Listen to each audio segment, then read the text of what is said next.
Estamos en un momento increíble. Estamos en un momento en el que lo que está pasando con la inteligencia artificial se compara con la revolución que generó la imprenta o la bombilla, la electricidad. Estamos en el paradigma de la IA agéntica. Para construir esos agentes que vamos a ser capaces de gobernar desde un punto de vista humano, pero que van a realizar todas esas tareas en nuestro día a día. Y los datos oficiales que tenemos, solamente para el año 2025, Microsoft ha invertido 80 billones, o sea, es decir, 80.000 millones de dólares en lo que es infraestructura para todo lo que son centros de datos. En España pues se está trabajando en el centro de Aragón, una previsión de generar 1.200 empleos. Y aquí pues tenemos una inversión de 5,3 billones también para todo lo que es la construcción del centro, que consta de 10 pabellones, 128 hectáreas y bueno, y tiene además la particularidad o la belleza de que se ha trabajado muchísimo en toda la parte de sostenibilidad. Para mí, ahora mismo la formación no es una opción, es una necesidad, pero lo importante aquí no es la inteligencia artificial, sino que nosotros sepamos dónde queremos llegar, cuáles son esos procesos y cuáles son los datos ideales a los que queremos parecernos o que queremos tener.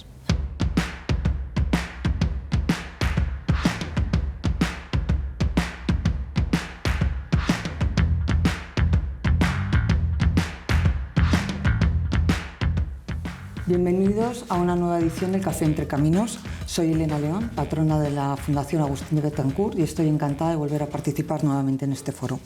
Hoy continuamos con los encuentros dedicados a los centros de datos, un asunto de máxima actualidad dentro de la iniciativa Aula CS Escuela de Caminos, en la que se unen las capacidades de ambas instituciones para potenciar y fomentar el talento de los profesionales del sector. En el encuentro anterior analizamos los impactos en el territorio, en concreto en la región de Aragón, y la idea de hoy es abordar la perspectiva de los desarrolladores, de los proveedores cloud. Para ello contamos con Elena González Blanco, responsable de inteligencia artificial para nativos digitales en Microsoft EMEA. Elena, bienvenida y muchas gracias por acompañarnos en este Café Entre Caminos. Muchísimas gracias, Elena. Es un placer estar aquí hoy con vosotros. Bien.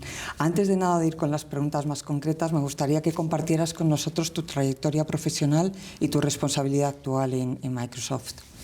Pues sí, yo, como decías antes, soy responsable para nativos digitales en EMEA, es decir, todo lo que son startups grandes y unicornios, que son las empresas que más rápido están adoptando los desarrollos de inteligencia artificial y están probando pues todo lo que va saliendo, que, como sabéis, cada semana prácticamente es una cosa nueva.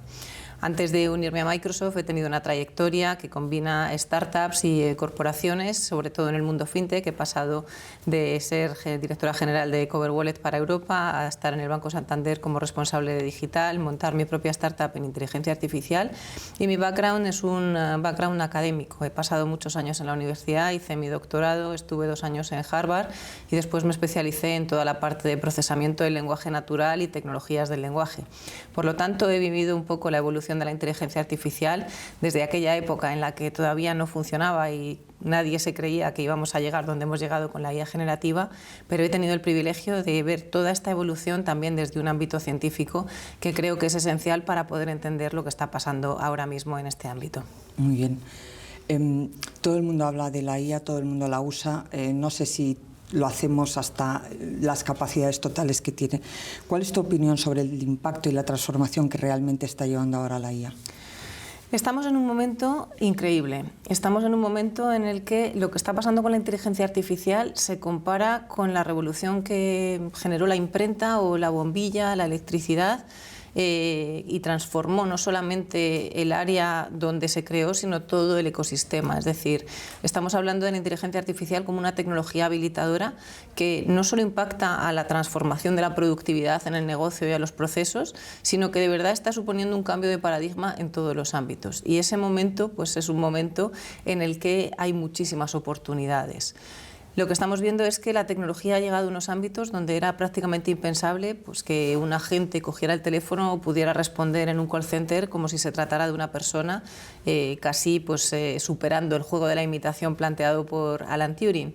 Pero a día de hoy esto es posible. Donde tenemos más reto es en la adopción y en cómo pues, toda esta transformación que viene con una inversión fuerte y con una velocidad enorme se adapta o se adopta en todas las áreas, en todas las industrias y en todas las empresas.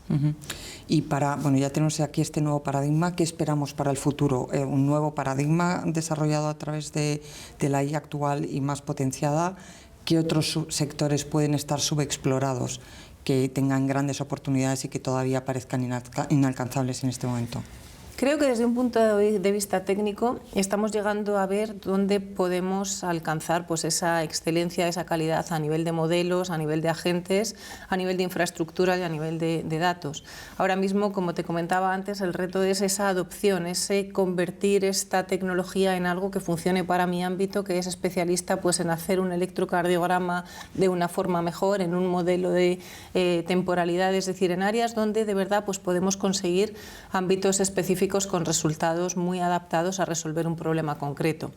Es decir, desde un punto de vista técnico no creo que veamos muchos cambios de paradigma como el que hemos visto con la IA generativa. Lo que sí que vamos a ver es mucha evolución en todas las áreas de negocio y en todas las industrias para esa adopción y para hacer que cosas que hasta hace poco no eran posibles se puedan hacer gracias a los datos que tenemos y al conocimiento de negocio. ¿Dónde estamos ahora mismo? Estamos en el paradigma de la IA agéntica, ya no estamos hablando tanto de los modelos o de lo que son las empresas que trabajan en inteligencia artificial, sino el cómo combinamos todas estas piezas con nuestros propios datos y nuestros propios procesos de negocio para construir esos agentes que vamos a ser capaces de gobernar desde un punto de vista humano, pero que van a realizar todas esas tareas en nuestro día a día. Y ahí es donde tenemos una grandísima oportunidad que ahora mismo está empezando a funcionar muy bien. O sea, que claramente es IA sí o sí, ¿no? O sea, esto ya lo teníamos claro, pero ahora ya... No es una moda pasajera que va a desaparecer. Estamos todavía viendo casi la punta del iceberg en este proceso de adopción, donde empezamos a atisbar que hay cosas que están funcionando muy bien y que vamos en una dirección donde comenzamos por productividad, pasamos por procesos de negocio, pasamos a nuevos modelos de innovación y pasamos a cambiar toda la estructura de las organizaciones gracias a estos agentes que vienen a formar parte de nuestras vidas de forma natural. Centrando eso un poco más a vista, como vista sectorial, desde el punto de vista de Microsoft, ¿cuál es la apuesta de la empresa en términos no solamente de IA, sino también de centros de datos? Pues mira, desde el punto de vista de la apuesta de IA y de todo, nuestro posicionamiento es como plataforma, es decir, somos una plataforma habilitadora para que todos los demás puedan construir. Yo trabajo con mis startups ofreciéndoles pues todas, como digo yo, tengo un taller de alta costura, les ofrezco las telas, las herramientas y todos los materiales para que cada uno pueda construir su producto y además sea un producto distinto. Y además en esta plataforma también les ofrezco que esto sea un canal para que a través del marketplace puedan vender a terceros y puedan dar a conocer su solución si por ejemplo un cliente mío francés quiere vender en Estados Unidos o en México, porque tenemos una suficiente infraestructura y un canal para poder extender todo esto. A nivel tecnológico, pues tenemos todo lo que es posible en inteligencia artificial a día de hoy. En la nube de Microsoft, Azure, tenemos más de 11.000 modelos disponibles. Esto pues no se conoce muy bien, pero es una locura. No solamente está el acuerdo con OpenAI o el acuerdo con Anthropic que hemos firmado hace poco, sino todos los modelos en abierto, todos los modelos de Hugging Face y todo lo que hay pues prácticamente disponible en el mercado. Y eso permite que al final cada uno pueda construir su producto y pueda elegir y pueda comparar también. Tenemos también pues, toda la plataforma de datos que va en torno a esto, nuestro Fabric, que no solamente pues, tiene la parte de visualización, sino que además acabamos de sacar una serie de herramientas que permiten con Fabric IQ toda la ingesta de datos y todo lo que es esa curación previa que es tan necesaria para que se puedan soportar los modelos de inteligencia artificial. Y luego todo lo que se requiere alrededor de almacenamiento, de infraestructura, de máquinas virtuales, rodeado de una capa de seguridad para que también pues, no haya ningún tipo de riesgo a la hora de construir soluciones. Esto engancha pues, con toda esta parte de infraestructura que me comentabas, porque estos datos evidentemente tienen que ir a algún sitio. Y aquí pues, toda la infraestructura de datos es clave, es decir, todos los data centers que estamos construyendo por todo el mundo son fundamentales para varias cosas. Lo primero es a la hora de este entrenamiento de modelos. Sabemos que la inteligencia artificial necesita más que nunca capacidad. Cada vez que entrenamos un modelo de lenguaje, cada vez que se hace un desarrollo, pues hacen falta muchas GPUs para poder hacer este entrenamiento, porque al final son trillones de datos los que intervienen en este desarrollo. Pero una vez ese modelo se ha entrenado, hace falta subirlo a una nube, es decir, hay que ponerlo en inferencia. Entonces necesitamos también esa capacidad de la nube para poder desplegarlo. Y además esa capacidad tiene que contar con una serie de requisitos, o sea, de disponibilidad, de duplicidad para evitar cualquier tipo de riesgo, y de esto los ingenieros de caminos sabéis muchísimo, y también de localización, es decir, y además en un área como el ámbito europeo, pues hay también una serie de normas regulatorias donde los datos pues muchas veces están restringidos y están asociados a determinadas áreas geográficas. Entonces aquí también pues contamos con otra capa de complejidad, que es qué tenemos que hacer en este ámbito. Por ejemplo, yo estoy trabajando pues con varias empresas en Francia, en Suiza, en el ámbito médico. Es decir, pues ahí hay una serie de requisitos adicionales que, dependiendo del tipo de industria y de la regulación que se aplica a este tipo de sectores, como puede ser el sector de salud o el sector financiero o el sector de defensa, pues hay una serie de requisitos para que esos datos estén localizados geográficamente donde se gestiona la empresa, y además haya una serie de capas adicionales de seguridad y de regulación. Entonces, bueno, pues esto requiere también que la infraestructura vaya acompañando a estas necesidades. Y luego, en términos de cifras, la verdad es que uno lee los miles y miles y miles de millones que se están invirtiendo y ya se está empezando a hablar de la burbuja de la IA, ¿no? Por lo que nos contabas, el futuro es IA y más allá. Pero, ¿cuál es tu opinión sobre esta posibilidad de que exista una IA o sea, una burbuja en la IA? ¿O cuál es el cambio en el modelo de negocio que ha hecho explotar, ¿no?, toda esta necesidad de inversión, especialmente en infraestructura, aunque ya nos has contado que es la red la que se necesita, la infraestructura, para poder computar toda la información, los trillones de datos, ¿no? Pues mira, en este caso no es tanto una burbuja como una necesidad. Es decir, lo que sabemos es que para poder desplegar sistemas de inteligencia artificial, y no solo inteligencia artificial, sino todo lo que hay alrededor de las arquitecturas y de la tecnología necesaria para poder trabajar de esta forma, es necesaria esta infraestructura. Entonces, vamos, los datos oficiales que tenemos, solamente para el año 2025, Microsoft ha invertido 80 billions, o sea, es decir, 80.000 millones de dólares en lo que es infraestructura para todo lo que son centros de datos. Y aquí incluimos pues desde el propio centro hasta la inversión en GPUs y todo lo que se requiere para poder disponibilizar todas estas soluciones, que no paran de crecer porque la demanda es enorme. Si vamos un poco a España, en España pues se está trabajando en el centro de Aragón, y aquí pues tenemos una inversión de 5,3 billions también para todo lo que es la construcción del centro, que consta de 10 pabellones, 128 hectáreas y bueno, y tiene además la particularidad o la belleza de que se ha trabajado muchísimo en toda la parte de sostenibilidad, porque solamente consume 4.000 metros cúbicos de agua, que es pues lo que se beberían 80 personas en un año, por ser un poco claros, pero no necesita rellenarlo. Es decir, se ha creado un sistema también muy innovador desde el punto de vista tecnológico, que es autosostenible, y el agua pues se va reciclando, de manera que al final el enfriamiento, que es uno de los retos mayores, pues se ha conseguido hacer sin gastar extra ni en electricidad ni en agua desde ese punto de vista. Por lo tanto, también es un área donde no solamente se está invirtiendo, sino que también se está innovando muchísimo, porque estamos yendo hacia un entorno donde esto pues es una pieza más dentro del ecosistema y es una pieza fundamental. Y cuando Microsoft, que es una empresón global, decide que se va a gastar esos 80.000 millones de euros, que puede ir a cualquier sitio, ¿cuáles son los factores clave para decidir? Es una necesidad. O sea, al final tenemos tanta demanda en inteligencia artificial y tanta velocidad a la hora de la que pasan las cosas, que, bueno, pues empezando pues desde OpenAI hasta Mistral, hasta empresas que están trabajando de forma intensiva en toda esta creación de modelos o creación de nuevos desarrollos, pues tenemos a nuestros principales consumidores dentro de este área. Y luego, además, pues todos los grandes clientes pues también necesitan tener esta garantía de infraestructura para poder correr sus propios desarrollos y sus propios negocios.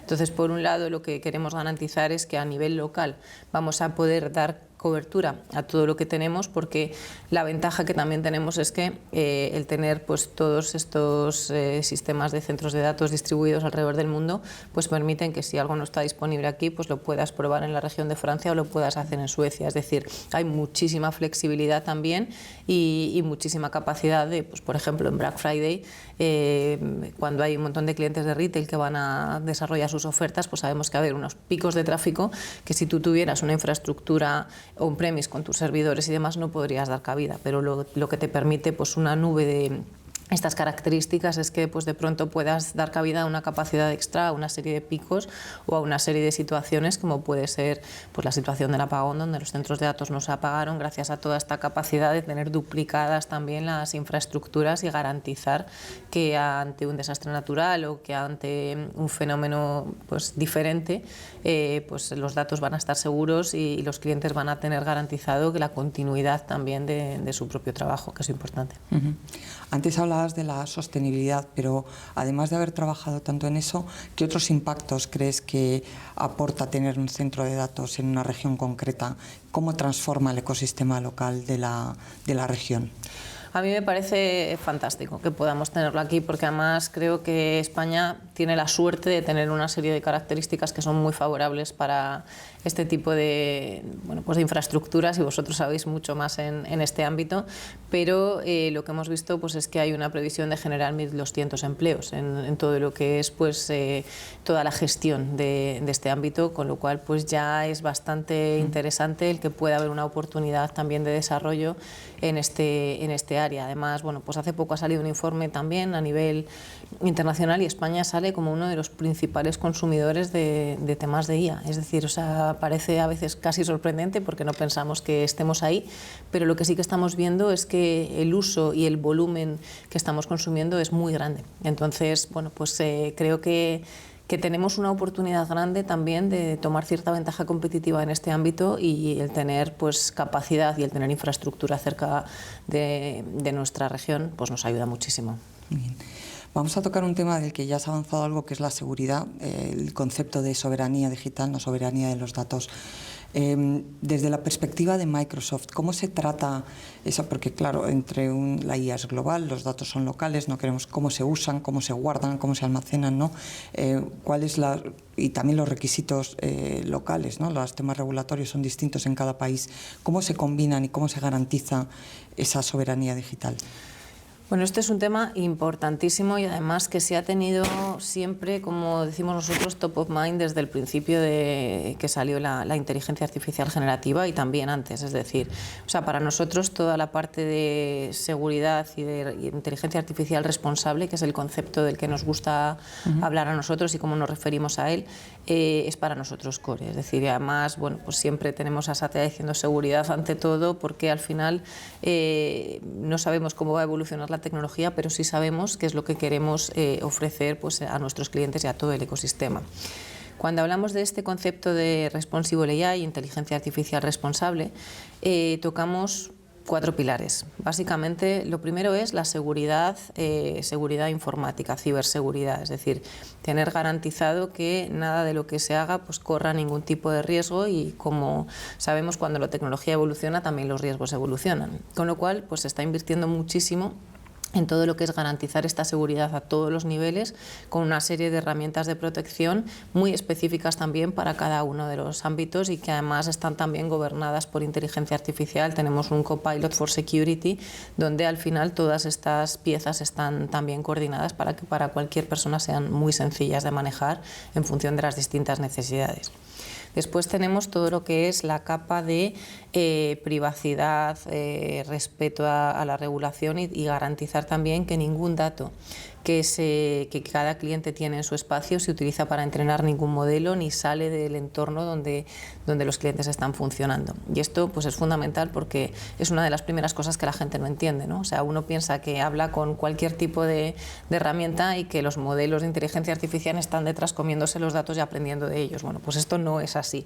Lo que está pasando aquí pues es que hay una infraestructura que está completamente cerrada, al modelo se le consultan cosas y se genera un entorno que se llama contexto, donde pues pues hay una serie de trabajo con tus datos, pero tus datos no salen de ese entorno. Entonces esto está absolutamente cerrado, garantizado y sin ningún tipo de riesgo de que haya una fuga de datos de ningún tipo, ¿no? Entonces esto creo que es una prioridad y que debemos de saber que estamos muy seguros en este entorno, y cuando creamos una herramienta como Copilot, que al final pues es poner una serie de modelos de inteligencia artificial generativa sobre los datos de cualquier entorno de Microsoft 365 o de cualquier infraestructura, pues esos datos están ahí y además se protegen con una serie de etiquetas donde no se van a mover ni se van a compartir más allá de los permisos que el usuario quiera dar.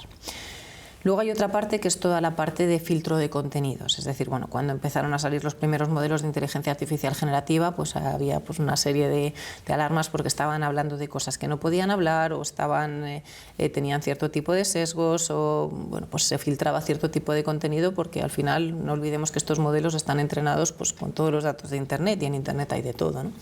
Entonces, bueno, pues hay una parte de filtro de contenidos y de asegurarnos de que hay unos guardarraíles y se pasan ciertos controles de seguridad para que los modelos pues no se salgan de terrenos donde no se deben salir. Esto ahora mismo está súper controlado, y además cada vez que se sube un modelo en Azure de cualquier tipo, porque tenemos muchísimos modelos de diferentes fuentes, hay un equipo de red teaming que lo que hace es ir controlando que no hay ningún tipo de riesgo de seguridad ni de riesgo de contenido y demás. Es más, por poner un ejemplo, cuando trabajamos con clientes de salud, a veces tenemos incluso que pedir permiso para poder tocar estos filtros, porque pues cuando hablamos de partes del cuerpo, de elementos que pueden ser sensibles fuera de contexto, pues saltan todas las alarmas en cuanto a este tipo de contenido está saliendo de aquí. Entonces, bueno, todo esto está englobado en este concepto de Responsible AI, inteligencia artificial responsable. Y además, pues dentro de todo el posicionamiento en Europa, lo que se ha hecho, y además especialmente en estos últimos años, es una apuesta muy fuerte por todo el tema de la soberanía digital de datos europeos. Es decir, sobre todo en áreas pues como gobierno, defensa, se han creado varios centros de nube soberana, donde con partners específicos en cada uno de los países, ahora estamos en Francia y en Alemania, pues tenemos ya garantizado que esta nube está en territorio europeo, que está gestionada de forma independiente y que opera completamente desconectada pues de la nube americana. Entonces creo que aquí hemos avanzado una barbaridad. Creo que además somos probablemente los únicos que más estamos haciendo en esta dirección, también por la capacidad que tenemos de poder hacerlo, y que al final pues estamos ofreciendo unas alternativas muy interesantes a todos los clientes y a todo el ecosistema, porque lo que sí que vemos es que no sabemos hacia dónde va a ir la tecnología o la inteligencia artificial, pero sí sabemos que esto no va a parar de crecer. Entonces, avanzar en esta dirección, donde al final lo que hacemos es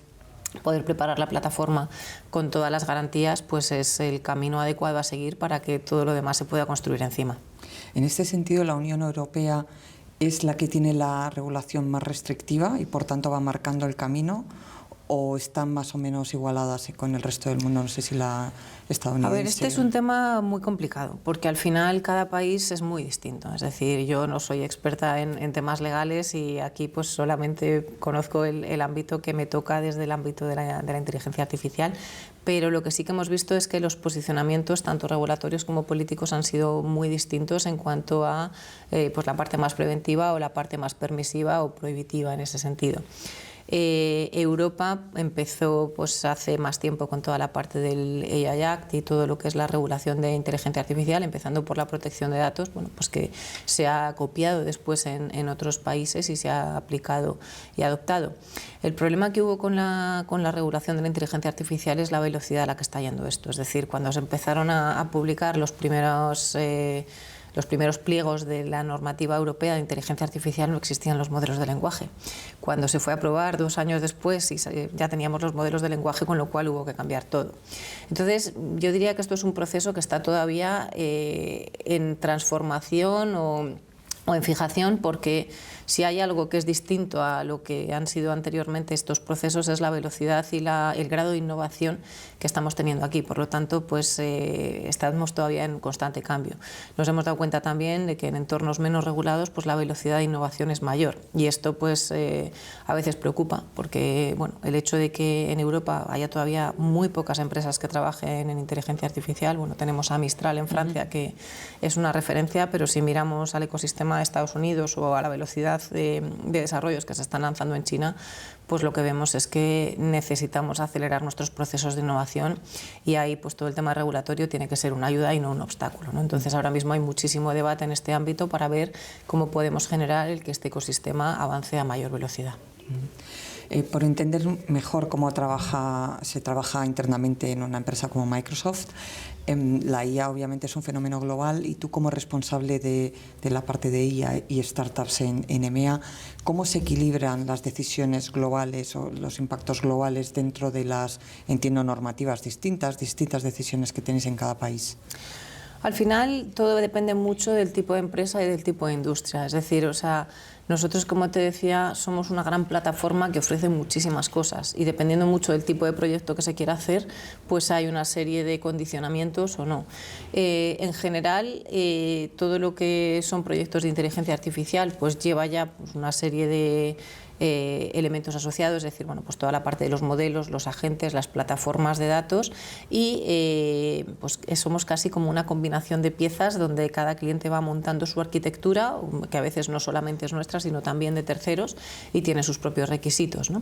Hay clientes que necesitan vender a otros clientes y desplegar sus soluciones en el tenant del cliente. Hay clientes que por estar metidos en una serie de ámbitos como la salud o el ámbito financiero, pues necesitan tener sus datos muy cerca de donde están trabajando o sometidos a una serie de control regulatorio donde tienen que auditarlos. Es decir, aquí te podría decir que no hay una sola respuesta, sino que la casuística es enorme, y la ventaja que tenemos es que tenemos la flexibilidad y la capacidad de poder combinar todas estas piezas pues de forma distinta y muy dinámica. Hablando de dinamismo, para entender también un poco la cultura, las empresas digitales per se tienen que tener en su ADN esa capacidad de adaptación al cambio, porque la tecnología va a una velocidad vertiginosa. Pero ¿cómo se prepara a la gente para que estén dispuestos, ¿no?, a impulsar los cambios, a abrazar los cambios, cuando no sé, la reacción inicial siempre suele ser rechazo, ¿no?, a tanto cambio? Hay que estés continuamente. ¿Cómo se hace? Bueno, lo primero, creo que hay que asumir que es parte del ADN y que todo va a estar cambiando. Entonces, a mí personalmente me apasiona, porque creo que estar viviendo dentro de una empresa donde todo lo que estamos viendo es un aprendizaje y va a continuar siendo así, me parece de verdad un privilegio, ¿no? Esto es como estar en el ojo del huracán cuando todo da vueltas alrededor y tú estás viendo todo. Hay una cultura enorme de aprendizaje, es decir, aquí la clave es learn it all, es decir, todo está saliendo, cada día hay charlas, conferencias, sesiones para ver lo último que ha salido. Esta semana ha sido GPT 2.5, hace 2 semanas eran todas las novedades de Ignite, todo el tema de los modelos de Anthropic, pero es que además en GitHub Copilot pues estamos sacando toda una revolución agéntica para el mundo del desarrollo. Entonces, bueno, pues uno, desde un punto de vista humilde, tiene esa sensación de soy una hormiga en toda esta inmensidad y es imposible que lo sepa todo. Pero tengo acceso a esta información, si necesito algo lo puedo buscar, lo puedo encontrar, y además siempre voy a poder hablar con alguien que sabe más que yo de esto. Y eso pues al final es un privilegio, porque si no sabes algo, pues siempre puedes encontrar a esa persona que te pueda ayudar a hacerlo, y hay una serie de equipos que ya tienen pues esos desarrollos y esos especialistas. Entonces, este concepto de ecosistema que comentaba antes, al final no es hay un equipo que yo tengo para este tipo de clientes, sino es que cada vez que un cliente necesita algo, pues puedo desplegar esta telaraña de recursos para llegar hasta este especialista que sabe dónde están los modelos médicos últimos que se han subido a la plataforma, o dónde está esta arquitectura de logística que se está aplicando igual en la empresa de la India, ¿no? Entonces, este conocimiento universal y este acceso a los datos, gobernado además por la propia inteligencia artificial, hace que nosotros mismos, o sea, dentro de nuestra propia forma de trabajar, yo me paso el día hablando con Copilot para buscar información interna. Es decir, bueno, pues oye, este cliente o esta empresa que tenemos en este sector de logística para temas de medicina, por ejemplo, sectores donde yo jamás había hecho nada, y al final soy capaz de encontrar información de lo último que se ha hecho, de las últimas tecnologías o de los casos de uso más exitosos. Y eso al final lo que te da es una riqueza y un aprendizaje continuo enorme. Oye, para los que no somos nativos digitales y tampoco estamos en el centro del huracán, que es mi caso, ¿tienes alguna recomendación? Porque esto es un tren de alta velocidad en marcha y o nos subimos o nos suben, ¿no? Entonces, exacto. ¿Qué recomendaciones nos harías para intentar estar no tanto avanzado en lo último, pero bueno, por lo menos manejarnos y estar un poco al día? Pues mira, yo siempre tengo dos recomendaciones. La primera es, hay que perder el miedo. Hay mucha gente todavía que en este ámbito tiene miedo porque pues, ha habido muy mala prensa, tendemos mucho a demonizar la inteligencia artificial y a cebarnos en un poco en esa magia negra o esas historias de algo que, bueno, pues funciona muy bien y además habla como nosotros, pero al final si volvemos a ese punto científico de cómo se ha construido esto y de qué hay detrás, pues al final lo que vemos es que hay modelos vectoriales, modelos matemáticos y muchos datos detrás de cada conversación que hay dentro de cada herramienta, ¿no? Entonces, lo primero que hay que hacer es perder el miedo y entender el funcionamiento, entender qué hay detrás de todas estas tecnologías, entender hacia dónde vamos, y para esto lo que hay que hacer es leer mucho. Es decir, ahora mismo tenemos la suerte de que estamos en una sociedad donde la información prácticamente llega sola, ¿no? Si uno se suscribe a 5 o 6 newsletters, pues ya tiene la bandeja de entrada llena de mensajes, y yo diría, bueno, pues leamos un poco como quien lee el periódico, pues todo lo que está pasando cada día en inteligencia artificial a base de suscribirnos a estos newsletters que nos puedan interesar más o menos por el ámbito en el que estamos especializados.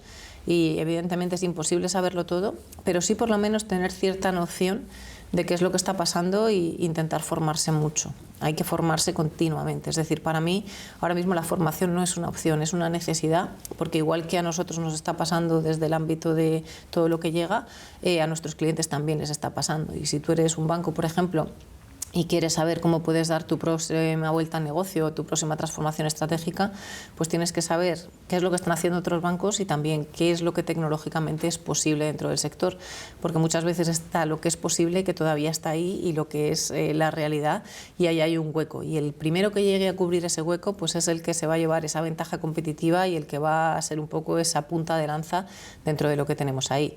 Esto lo decían también en sectores como el ámbito legal, que es un sector pues donde hay lenguaje más que en ningún sitio, ¿no? Nunca había sido un sector tan tecnológico como se está posicionando ahora. Y lo que siempre decimos es, bueno, pues la inteligencia artificial no va a quitar el trabajo a los abogados, pero el abogado que use la inteligencia artificial sí le va a quitar el trabajo al abogado que no la usa.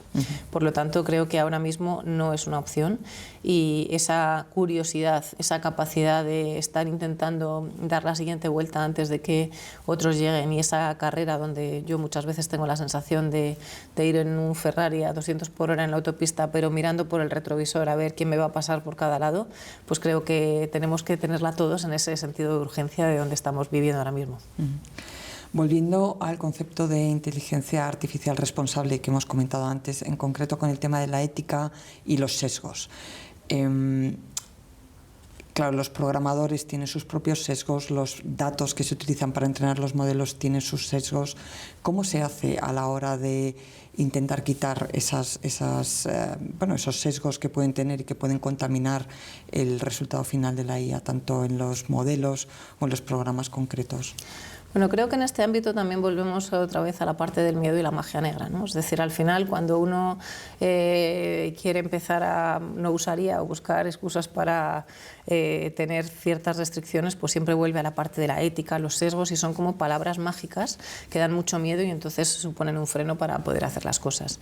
Si miramos hacia dónde estamos yendo y dónde están los modelos de inteligencia artificial ahora mismo y dónde están las tecnologías, lo que vemos es que cada vez este tipo de conceptos se van diluyendo más. En el momento en que manejamos trillones de datos, pues los sesgos disminuyen por la cantidad de información que tenemos. Depende también mucho del ámbito en el que estemos y de los datos que se utilicen para determinado tipo de cosas. Es decir, al final aquí, ¿cómo funciona el uso que hacemos de los modelos o de las propias arquitecturas de la inteligencia artificial? Bueno, pues funciona por evaluación. Es decir, tenemos un ranking que es el leaderboard de modelos, donde todas las semanas y todos los días prácticamente pues se va diciendo que este modelo está mejor que el otro, o que esta tarea se hace mejor de esta manera, o que para matemáticas pues es mejor usar esto, pero para lengua no, pero si queremos algo a tiempo real, pues este es el tipo de funcionamiento. ¿Cómo se hace esto? Esto se hace evaluando. Entonces, ¿qué es lo que se hace? Bueno, pues se toma una serie de respuestas ideales como humano, pues por ejemplo, quiero pasar el examen final de ingeniería de caminos. Estas son las respuestas correctas, estas son los libros de texto y esto es lo que contesta un humano y lo que contesta el modelo. El humano saca un 8, el modelo saca un 9. Bueno, pues esta es la forma de trabajo que tenemos con los modelos de inteligencia artificial. Con los sesgos pasa lo mismo. Al final lo que tenemos que ver es cuánto de cerca está el modelo de lo que queremos a donde queremos que llegue. Y así lo que se hace es pues ir cambiando los pesos, ir cambiando los datos. También se puede pues generar una serie de capas de datos sintéticos para equilibrar, pues si vemos que hay una serie de datos, por ejemplo, pues en unos test médicos o donde sea, donde hay una tendencia que es desigual, pues podemos equilibrarlo con otro tipo de sistemas. Es decir, al final tecnológicamente podemos resolver el tema de que haya unos posibles desequilibrios en el tipo de respuestas que se da. ¿Cómo se hace esto? Evaluando, reentrenando y probando. Al final, tanto los modelos de inteligencia artificial como los agentes requieren muchísimo ensayo, prueba y error. Y cada vez que ponemos en marcha una de estas tecnologías, lo bonito también es que no es algo que se pone en marcha y se queda ahí, sino que es muy iterativo. Es decir, construimos un agente, le damos una serie de feedback, hacemos unas pruebas, ahora hemos lanzado todo lo que se llama un módulo de observabilidad, es decir, ver cómo interactúan, los ponemos en acción, hacemos una serie de pruebas y si hay una serie de cosas que fallan o que se pueden mejorar, pues volvemos a dar una serie de input y hacemos que mejoren, ¿no? Entonces, es un proceso educativo de ensayo y error que lo que hace es que pues, al final lleguemos a unos puntos de calidad donde nosotros como humanos queremos llegar a este estándar y sabemos dónde está este estándar. Pero lo importante aquí no es la inteligencia artificial, sino que nosotros sepamos dónde queremos llegar, cuáles son esos procesos y cuáles son los datos ideales a los que queremos parecernos o que queremos tener. Porque muchas veces la realidad no es perfecta y la inteligencia artificial reproduce lo que estamos haciendo en la realidad. Antes hablabas del abogado que utiliza la inteligencia artificial. Al final lo que subyace es que se sigue necesitando el criterio humano, ¿no? Para supervisar. ¿Cómo crees que está ahora y cómo debe evolucionar esa relación entre el human in the loop, ¿no? La visión y el criterio humano respecto al uso de la inteligencia artificial, cuya potencia es innegable? Como digo yo siempre, el problema de la inteligencia artificial muchas veces es la estupidez humana. Es decir, no podemos pensar que la inteligencia artificial va a ir sola tomando decisiones ni que tiene pues, capacidades propias de creatividad o de cosas que se oyen que dice uno, bueno, cuando uno empieza a entender, como decía antes, científicamente cómo funciona esto, pues empiezan a despejarse todo este tipo de incógnitas o de miedos, ¿no? Montar un agente requiere un conocimiento de qué es lo que queremos hacer y cómo, un conocimiento de procesos, un traslado de el flujo de procesos de una fábrica a una herramienta digital que lo que hace es reproducir esto. Estas decisiones o esta forma de tener claras las cosas de a dónde quiero llegar son decisiones humanas y son supervisiones humanas que se tienen que revisar, que se tienen que testar y que se tienen que contrastar. La ventaja de la inteligencia artificial al final es un tema de capacidad y potencia. Yo soy capaz de hacer con una inteligencia artificial lo que un humano pues no podría hacer en miles de horas, ¿no? Es decir, si busco información en una base de datos gigantesca, pongamos que la inteligencia artificial en segundos es capaz de leerse 1000 libros y un humano no es capaz de poder hacer esto. Entonces esto me da una potencia y una escala enorme. Pero si quiero buscar una información tengo que saber cuál es la información que quiero buscar y cómo, ¿no? Entonces, cuando hablamos de inteligencia artificial agéntica tenemos que tener muy claros cuáles son esos procesos, dónde son los datos de los que quiero beber y dónde el humano pues tiene que poner esta toma de decisiones o este pensamiento de la estrategia. Y siempre me gusta poner un ejemplo y es que es bastante sencillo llevar esto al mundo real, ¿no? Porque cuando uno habla de todo esto parece que estamos en terrenos casi de ciencia ficción. Bueno, pues yo ahora mismo tengo un agente que me hace la compra. ¿Qué quiere decir esto? Bueno, pues antes tenía una base de datos donde había metido mis menús, mis recetas, entonces pues iba diciendo, oye, el lunes tal, pues mete la lista de ingredientes en la base de datos. Cuando salieron los primeros modelos de inteligencia artificial y las primeras arquitecturas de contexto, lo que se llaman estructuras de RAG, pues directamente le metí todos los menús de la base de datos a la gente y decía, bueno, pues estos son mis menús, reprodúceme algo similar y me generas el menú de las semanas y luego me sacas la lista de la compra. Tarea relativamente fácil con la inteligencia artificial generativa, pues el agente reproducía todo lo que yo había hecho manualmente a base de haberle dado pues el histórico de menús de 2 años y además con un resultado sorprendentemente bueno. Y como decía antes, además no necesito que sea una respuesta definitiva, sino que además decía, no, mira, el lunes resulta que ahora te meto el menú de los niños del colegio y como han comido macarrones me vas a cambiar esto y entonces me vas a poner una verdura. Y ya había cierta lógica detrás que me permitía, pues si había pasta, que no pusiera pasta, ¿no? Es decir, esto ya pues son temas de los modelos de inteligencia artificial generativa que entienden que dentro de todo este contexto hay una serie de datos que ya tienen dentro de sus propios sistemas de conocimiento. Cuando hemos llegado a la inteligencia artificial agéntica, lo que consigo es que ahora mismo ese agente pues vaya a la página web del supermercado y me meta los ingredientes en la lista de la compra. Pero siempre reviso yo. Es decir, cuando llega la hora de meter la tarjeta y pagar, ahí no le dejo a la gente que sea ese que dé el último paso. ¿Por qué? Pues porque puede haber cambios en la página del supermercado, porque puede haber cosas que estén duplicadas, porque siempre hay un potencial margen de error en cosas donde no tengo el proceso totalmente controlado y porque siempre pues a mí me gusta dar ese último check, ¿no? Es como cuando un médico opera con una máquina, pues al final la máquina hace muy bien el trabajo, pero la responsabilidad es del médico y la toma de decisiones pues no deja de ser del médico. Entonces en la inteligencia artificial es igual. Cada vez tenemos una tecnología mejor, cada vez ahorramos más tiempo, cada vez hacemos las cosas más eficientes, pero al final la que hace los menús de la casa soy yo. Ese agente lo vas a compartir, ¿no? Por supuesto. Estoy todavía arreglando unas cositas.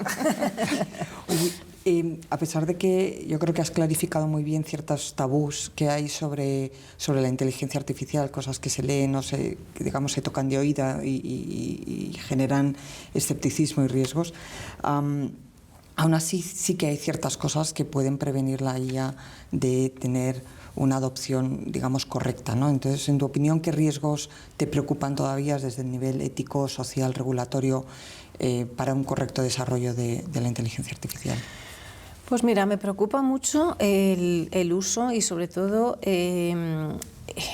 la diferencia de velocidad de adopción a nivel generacional. Es decir, me preocupa un poco el cómo la sociedad está evolucionando con esto. Es decir, las generaciones más jóvenes, que de pronto han sido los early adopters de toda esta tecnología, o las personas más mayores, que al final no dejan de ser colectivos más vulnerables, muchas veces no tienen el conocimiento o la capacidad de entendimiento de todo lo que tienen en sus manos, ¿no? Igual que lo fue Internet, porque esto no es ni peor ni al contrario. O sea, creo que muchas veces se tiende a demonizar la guía de muchas cosas, pero el hecho de que pues hayamos tenido Internet y redes sociales en estos últimos años han hecho que haya habido un cambio de sociedad enorme a la hora de cómo tenemos el acceso a la información. Pero, por ejemplo, esto lo estamos viendo pues de una forma súper disruptiva en sectores como la educación. Es decir, ahora mismo cualquier chaval pues tiene acceso a todas las herramientas de inteligencia artificial. Muchas veces no saben usarlas de la forma correcta, otras veces sí, pero lo que es cierto es que están transformando completamente pues la forma de aprender, la forma de educar y la forma de acceder a los recursos. ¿Qué me preocupa más en este sentido? Bueno, pues que la gente ha dejado de leer y de pensar.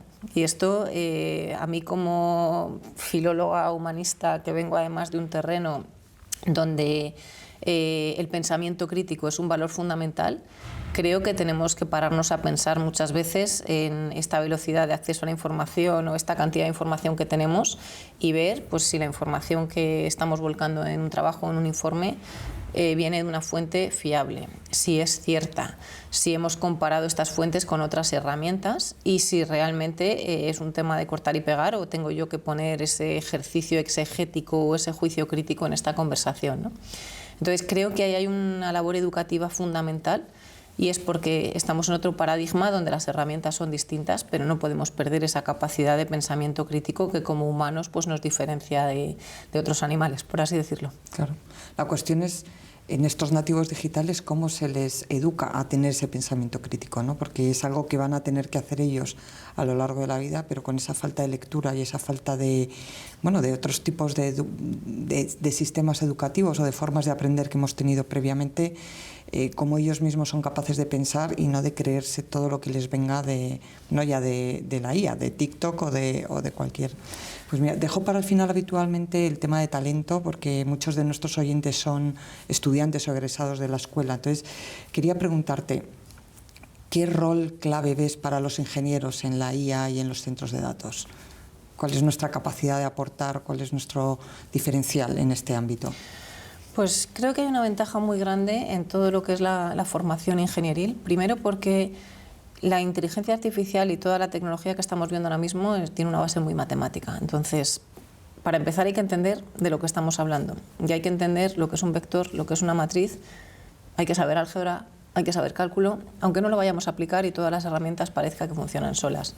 Pero creo que este entendimiento de los básicos, de lo que hay detrás de cualquier herramienta de inteligencia artificial o de cualquier modelo, es fundamental. Es decir, esta mente estructurada y estas infraestructuras básicas para poder desarrollar cualquier tipo de ejercicio son importantísimas. Entonces, esto es al final una educación para el cerebro que te amuebla para cualquier tipo de cambio y además porque la inteligencia artificial no deja de ser pues casi una plataforma donde se van construyendo estas capas, ¿no? Entonces, esto es importantísimo.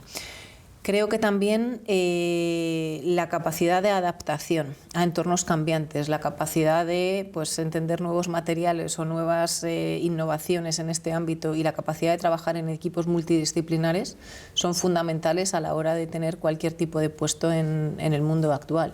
Y ya no estoy hablando de inteligencia artificial, estoy hablando de un mercado laboral en el que nos encontramos, donde todo está cambiando a una velocidad enorme, donde ya no hay un trabajo para toda la vida o una empresa que haga cierto tipo de infraestructuras que vaya a seguir haciéndolas de la misma manera, sino que en todas las áreas y en todas las industrias el grado de cambio es enorme. Entonces, esa capacidad de resiliencia, adaptación, pensamiento crítico, acceso a información y saber buscarte un poco la vida, creo que es fundamental como preparación para un entorno laboral en el que no solo hay gran cantidad de cambios, sino también vamos a valorar cada vez más esas soft skills, esa capacidad de poder hablar en público, poder encontrar información, poder aprender de un ámbito en el que no trabajas o poder interactuar de una forma adecuada con otro tipo de equipos, es cada vez más importante que el conocimiento que tengas de base. Entonces creo que a nivel formativo cada vez se va a premiar más este tipo de perfiles, que no hace falta que hayan estudiado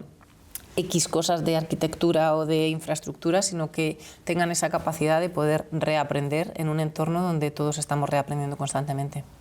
Y sin embargo, permíteme la expresión, tú que eres una persona de letras, has triunfado en un mundo muy tecnológico, rodeado de matemáticos, científicos, ingenieros, etc.